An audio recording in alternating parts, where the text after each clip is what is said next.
बोलिए मन्नारा जगदीश भाई नी, बोलिए मन्नारा जगदीश भाई की। आज मन्नारा जगदीश भाई के 33वें जन्म दिवस पर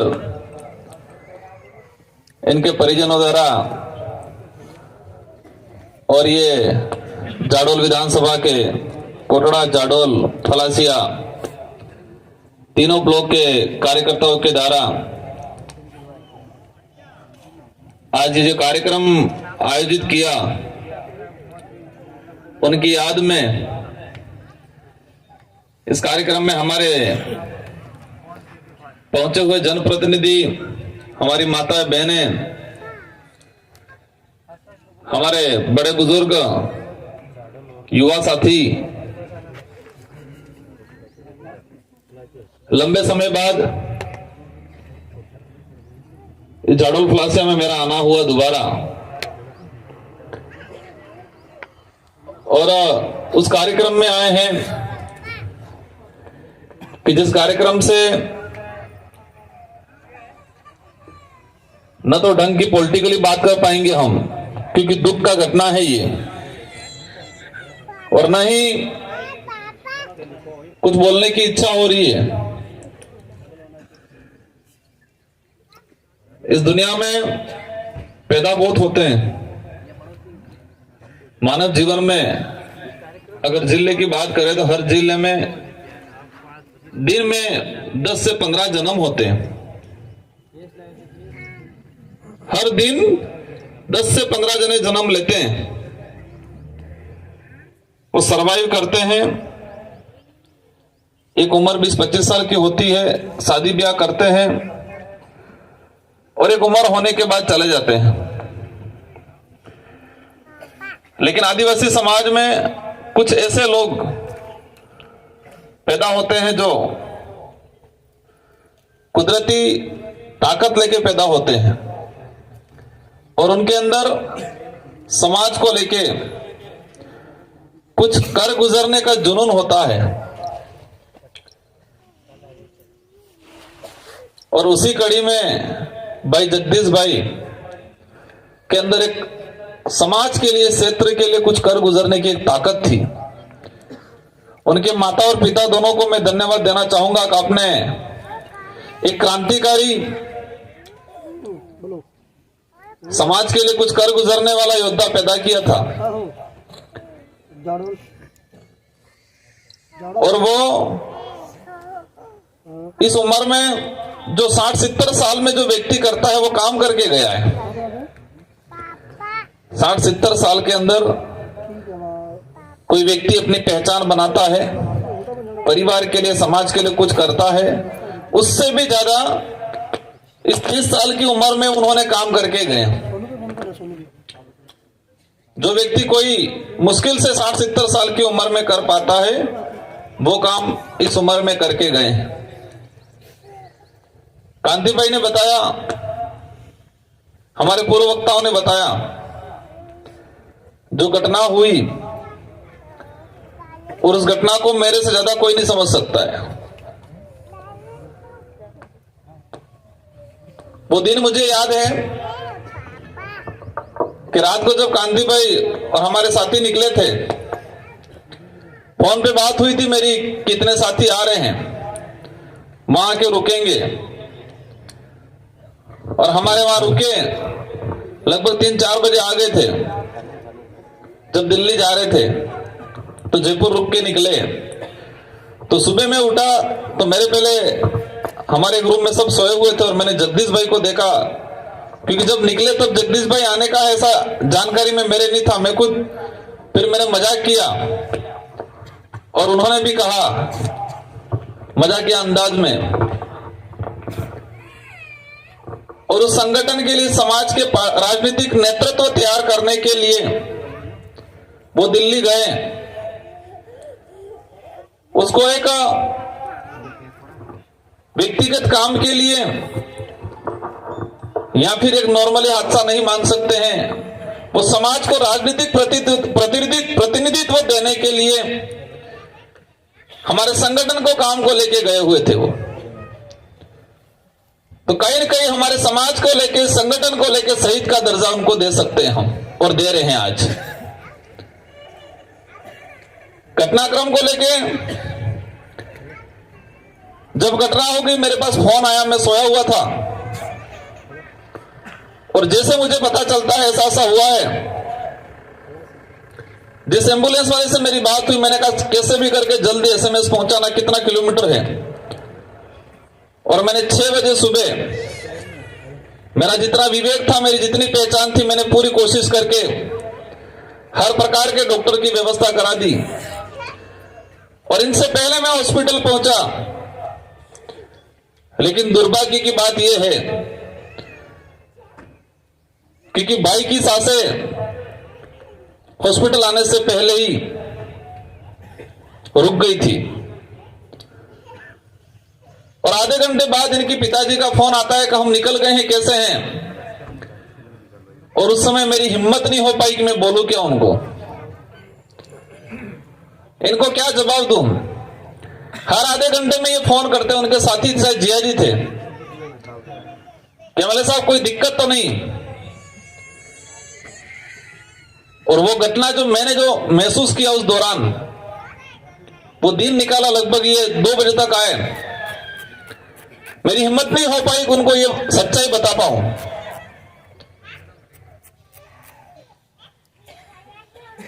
अब मैं इस मंच से यही कहना चाह रहा हूं कि हमने जगदीश भाई को खोया है, लेकिन उनके जो विचार थे, उनके जो उद्देश्य थे, अगर उनको हमने पूरा नहीं किया तो हमारा श्रद्धांजलि कार्यक्रम करना या फिर उनको लेकर याद करना, वो सब व्यर्थ जाएगा। वो चाहते क्या थे? कई बार मेरी मुलाकात होती थी, कहते थे, हमारे उस इलाके में आते थे, चर्चा निकलती थी कि डूंगरपुर या खेरवाड़ा उधर का इलाका एजुकेशन के मामले में अच्छा है, और वो कहते थे मेरा क्षेत्र में एजुकेशन कम है, शिक्षा कम है, नौकरियां कम है, हमें उसको लेके काम करने की जरूरत है। वो बात बताते थे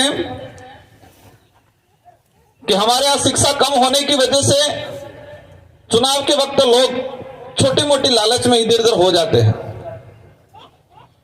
इसलिए उनको शिक्षित करना पहले जरूरी है। और आपका ये कोई हाईवे निकल रहा है यहां,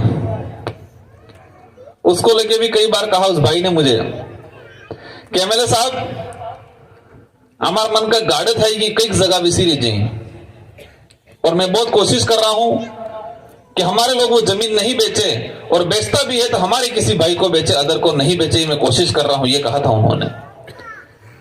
क्या उस बातों की पालना कर रहे हो आप लोग सब? उनका एक उद्देश्य था कि ये जो हाईवे जो निकल रहा है, तो हमारे समाज के लोग, क्योंकि आप डोंगरम पड़ जा रहे जा कार्य 10, 15, 20, 25 लाख रीटा नहीं, और बाहर ना दलाल लाविन तमन थोड़ा बताड़ी दी, तो हमारा मन का गाड़ा वजूम करे न जगह कई विसीरी जाए, तो अब्बा बड़ा सूर के जाएगा, के रहेगा, के मकान बनावेगा, के खेती करेगा, यह चिंता उस भाई को थी। तो वो भाई हमेशा कहता कि मैं सबको मोटिवेशन कर रहा हूं कि हमारी जगह बीजान केने नहीं, वैसे बाई चांस जरूरत भी है ना, जगह बदर भी है, तो वैसे थे हमारे उस भाई ने वैसे इमो प्रयास करो, इम कहते ही भाई। अगर आसपास इलाके में हम सच्चे श्रद्धांजलि देना चाहते हैं तो आज ठान के जाना है, यहां पर जो पांडाल में है, और ये बात अदर सोशल मीडिया के माध्यम से दूसरी जगह जाती है इस इलाके के अंदर, तो आपको सच में इस भाई के जो संघर्ष था, उस भाई के जो उद्देश्य थे, वो सच्ची श्रद्धांजलि देनी है। दास तय करके जाना कि अपने अणा इलाका में कोई जगह बेचेगा नहीं, करोगा? जमीन नहीं बेचोगे, तय करोगे कि नहीं करोगे? करोगे? हाथ ऊंचा करो दिल से।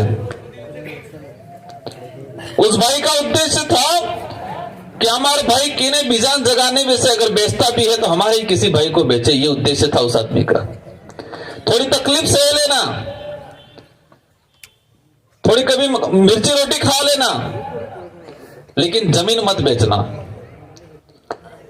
क्योंकि आने वाली पीढ़ी जिस जमीन को बेचोगे उसी जमीन पे नौकर बन के काम करेगी। और ये देखते हैं हम कई जगह कि हमारे कई जगह देखा है हमने कि बड़े बुजुर्गों ने वो जमीन बेच दी, वहां कॉलोनियां बन गई, लेकिन उसी बड़े बुजुर्ग आदमी का बच्चा उसी कॉलोनी में भीख मांग के खा रहा है आज।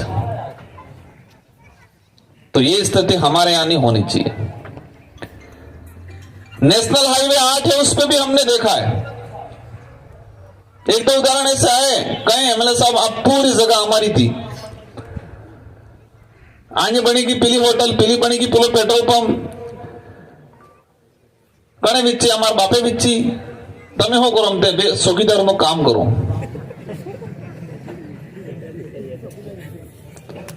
ये सच्ची घटना है। और आप लोग अगर ये जमीनें बेचते हो तो आपके बच्चे भी जिस जमीन को आप बेच के आज अय्यासी करोगे, गाड़ी लाओगे, बढ़िया फर्स्ट क्लास धूमधाम बेशार तोड़नी रकम लावी ने भजंटी ने नेकलेस ने जी धूमधाम करोगा डीजे बीजे, लेकिन वो धूमधाम वाला जो बच्चा पैदा होगा के वो बच्चा उसी जगह नौकर के रूप में, चौकीदार के रूप में, चपरासी के रूप में काम करेगा। जिस जमीन को आप बेच के अय्यासी करोगे उसी जमीन पे जो बनेगी होटल या मकान, वही आपका बच्चे का बच्चा साफ सफाई नु काम करी नौकर करेगा या मांगी खाएगा। तो वो भाई ये चाहता था कि हमारे इलाके में, और सारे गुजरात के लोग पड़े हैं इस इलाके को, हमारा इलाका स्वर्ग है। स्वर्ग की बीजे नहीं है, आ स्वर्ग है। शुद्ध ऑक्सीजन મળે આપણે અહીંયા। મોટા મોટા શહેરમાં તે ઓક્સિજન લેવાનું બી હવે એટીએમ લાગવાનું है। मनक बीमार हुए थे एटीएम लगेगा, बॉक्स बनेगा, आराम शुद्ध ऑक्सीजन मिलेगा, अर्धो घंटो जाए भी ऑक्सीजन लिएगा, पसे आवी फरेगा, काम करेगा। ये बड़े शहरों में ये शुरुआत होने वाली है। तो हमारे यहाँ शुद्ध ऑक्सीजन है, शुद्ध पानी है, माहौल बढ़िया है, और स्वर्ग पे सबकी निगाहें हैं, गुजरातियों की निगाहें हैं, और ये गुजराती पूरे देश को भी डुबो रहे हैं। डुबो रहे कि नहीं डुबो रहे हैं? और इस मंच से मैं उस बात पे नहीं जाना चाहूंगा, लेकिन ये तय करके रखना, और मुझे दुख है कि आप सबने ही मिलके वो भाई चुनाव लड़ना है यूं करके मेहनत नहीं कर रहा था, वो भाई मेरे समाज के लिए लड़ूंगा यूं करके मेहनत कर रहा था, लेकिन सबकी इच्छा थी कि इस भाई को चुनाव लड़ाए ताकि सीएम जो मेहनत है और ये जो लड़ाई ताकत के साथ लड़े और विधानसभा में जाके लड़े, ये चाहते थे आप सब और हम सब भी। और ऐसा हादसा होने के बाद इनके घर से किया गया, कारण कुछ भी रहे हो, लेकिन ये यहां की लड़ाई हमको लड़नी है। तो आप सबको एकजुट होके एक स्वर में आने वाला पंचायती राज चुनाव और विधानसभा चुनाव लड़ना पड़ेगा, तभी तुम्हारी जल जंगल जमीन बचेंगे, और तभी यहां से आरक्षण को लेके आवाज जाएगी। बाकी पहला तो अरे रुको मैं देता हूं जवाब मुझ कहेंगा, हम जी कहेंगे वो कहने के वजह हूं कोई गतागम नहीं है। पहला कोने बनावी आले थो अटलू बोलजो एम तो अटलू बोले तैयार करी आले। तो यही विचारधारा इस क्षेत्र का उद्धार करेगी। और जगदीश भाई के जो उद्देश्य थे आप सबको मिलकर पूरे करने हैं। उद्देश्य ये थे बच्चे पढ़े। मैं विधायक था, मैंने घोषणा की थी और मेरे विधानसभा क्षेत्र से 50 बच्चों को मैं दिल्ली हवाई जहाज से भ्रमण करने लेके गया था, और उसी बात को पकड़ के वो कुछ नहीं थे, फिर भी उस भाई ने किसी स्कूल में घोषणा की थी कि यहाँ का टॉपर बच्चा होगा उसको मैं हवाई जहाज से दिल्ली का भ्रमण कराऊंगा। ये घोषणा की थी जगदीश भाई ने। तो वो चाहते थे कि पढ़ाई को लेके मोटिवेशन आए, बच्चों में कंपटीशन बने, इसलिए वो चाहते थे किस तरह की मैं घोषणा करूं ताकि बच्चों के अंदर एक कंपटीशन की भावना बढ़े और आसपास पड़ोस के जितने जो साथी हैं, इस परिवार के जितने जो कार्यकर्ता हैं और हम सब जनप्रतिनिधि आ गए।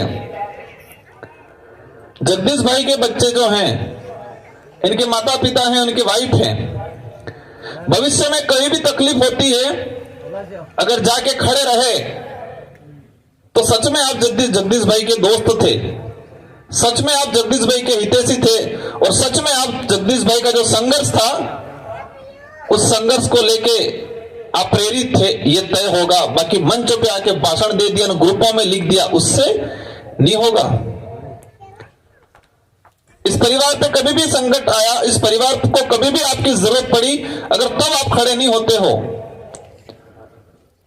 और ग्रुपों में हम लिखते हैं, दुख व्यक्त करते हैं, मंचों से हम दुख व्यक्त करते हैं, तो वो मजा नहीं आएगा, वो सच्ची श्रद्धांजलि भी नहीं होगी, वो सच्चा उस भाई के प्रति प्रेम भी नहीं होगा।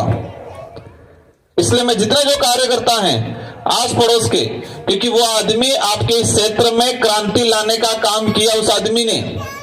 आज आप सब जो पांडाल में आज हमको सुन रहे हो, आप हमको भी कहीं न कहीं आदर्श मान रहे हो, हमारे विचारों को आदर्श मान रहे हो और हमारे कार्यकर्ताओं में जो एक खून के रिश्ते से भी बढ़ के जो रिश्ता बना है, आपस में विश्वास बना है, वो कहीं न कहीं इस क्षेत्र से उस क्षेत्र को जोड़ने में जगदीश भाई का बहुत बड़ा रोल था।